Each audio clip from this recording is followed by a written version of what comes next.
ভাই আপনারা দেখতে পাচ্ছেন তৃণমূলের প্ল্যাকার্ড। এখানে লেখা আছে, একটু ভালোভাবে দেখবেন না। আবার কল্যাণ, সবার কল্যাণ, বারবার কল্যাণ। জননেত্রী মমতা বন্দ্যোপাধ্যায় স্নেহদন্ত, শ্রীরামপুর লোকসভা কেন্দ্র। বিশিষ্ট আইনজীবী কল্যাণ ব্যানার্জি।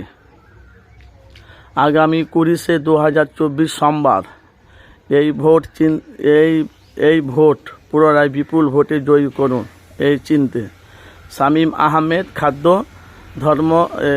খাদ্য কর্মধ্যক্ষ, হুগলি জেলা পরিষদ। ভাই আপনারা দেখতে পাচ্ছেন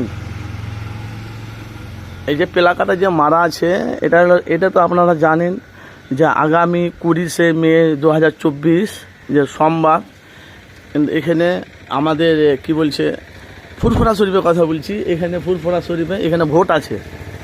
দেখতে পাচ্ছেন চিত্রটা, এখানে ভোট আছে। তো আপনারা যাকে ভোট দেবেন সেটা আপনার ব্যাপার। আপনারা দিদি যদি আপনাদের কাজ করে থাকে, দিদিকে আপনারা অবশ্যই ভোট দেবেন জোড়া ফুলে। আরও সব নেতারা বেরিয়েছে, যেমন সিপিএম, কংগ্রেস আছে, আইএসএফ আছে। যে যাকে ভালো লাগবে সে তাকে ভোট দেবেন। দেখেন চিত্রটা আমি আপনাদের কাছে তুলে ধরলাম। অবশ্যই আপনারা মূল্যবান, আপনারা কমেন্ট বক্সের মতামত জানাবেন কে কাকে ভোট দেবেন।